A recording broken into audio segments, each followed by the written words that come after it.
I was at Fresno State College campus, and there were a group of athletes. I was a baseball player; they were football players. And at their last game, which was in Hawaii, one of the coaches got drunk and chose to tell them how he really felt about African Americans by indicating he hated all niggers. And that incited us to form an organization called the Black Student Union.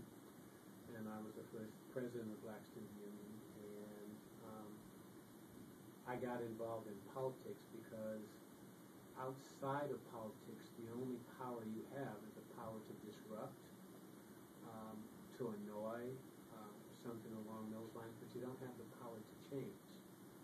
And I got involved because I wanted to be able to change some of the things that were going on and how attitudes like that coach's attitude affected the lives of so many people.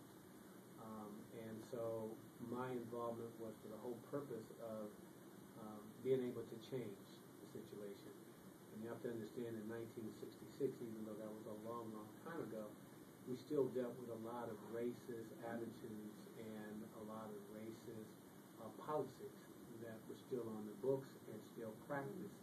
As a matter of fact, in 1966, when I stopped playing baseball, or 1967, and no longer was an athlete, I couldn't get a place to live because of the color of my skin. Not on the east side of town where the college was.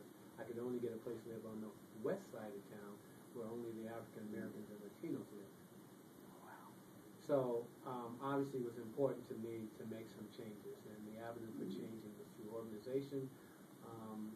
And as I finished dealing with the organizations later on, I realized that once I was out of college and out of those organizations, real change came about through the political process. And so that's why I really got involved in politics. It's an opportunity to change things, to make things different, to help people's lives change and not just talk about things. I think you've seen, and I don't want to get that political in terms of the upcoming election, but we have a clear choice. Do we want somebody who's going to help us change the lives of everyday people or change the lives of the haves? Because most of the people are the have-nots. And we need to take the opportunity to have an effect on the lives of people who are less fortunate. So that's a long answer to your question. Second question was, how has being an African American male impacted your political career, and what were the struggles? Well, being an African American male in and of itself in a position of authority is always intimidating to a number of people. And I won't say it's as intimidating today as it was in the past, but I will say this. When I got ready to run for mayor, one of the questions I asked a white friend of mine was, do you believe Vallejo was ready to elect an African American man to mayor? And believe it or not, he had to go and check, talk to people and ask, are you guys willing to do this? Because one thing I realized heretofore, that we could run for office as city council members or as school board members, but no one was willing to give that position to an African American male, the number one position in the city. And so that was clearly a concern of mine, and if that had not been a concern, I would not have been dealing with reality. And look, we have to understand that we still have racism that is in our community.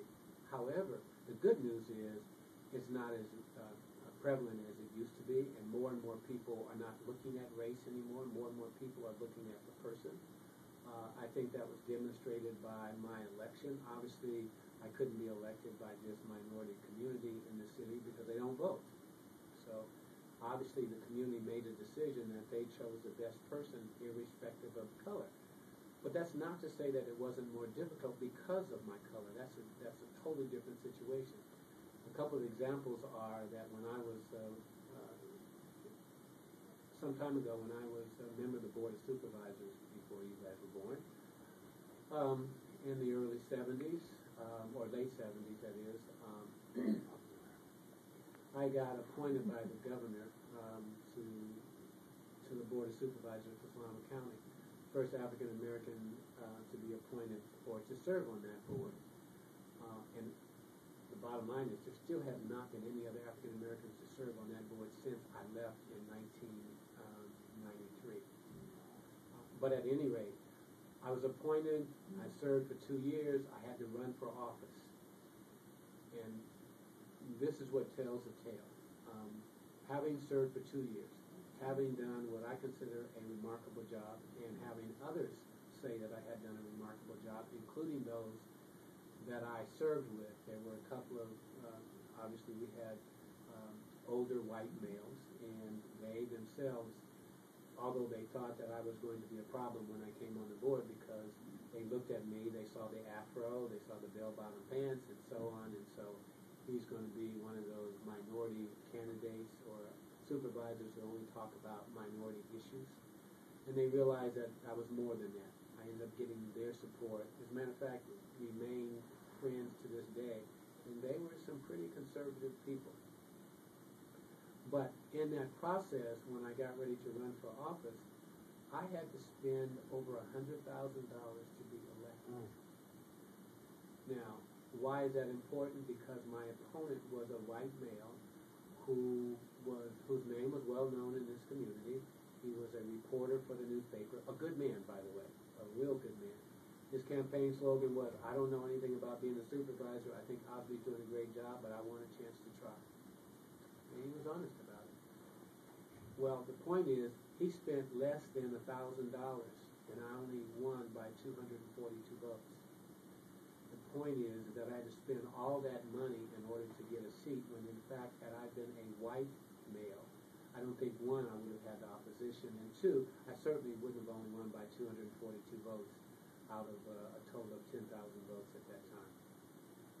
So it indicates that there's an impact on me being an African American, and then you go to the next step. Let's look at me running for a judge in this county in 2000. Failed miserably in Vacaville, Dixon, and parts of Fairfield. I mean miserably. And there were, and it's not just I guess that it had to do with my color, it's that I know. My wife and I walked precincts up in Dixon and Rio Vista. We had people slam doors in our faces in the year 2000 as we were running, basically saying, "I would never vote for a black man. What are you doing?" Had people do the very same thing here in Vallejo on Tennessee Street. So it has an impact. The point is that the important thing is it's not as prevalent as it used to be. And majority of the people have good minds and are not narrow-minded and focused on race, which is good. And besides that, it's becoming more and more difficult for people to focus on race with intermarrying and everything that's happening around. So you might, I mean, you look at my family now, you wouldn't believe it. My family is international. I got Filipinos, I got white, I got Hispanic. I got everything in my family, and I imagine there's a lot of people who do. So the point is, it's not that easy to just segregate people based upon color, but it does have an impact. I think that there are a number of people that don't like me in this position, and I believe that this has to do with race.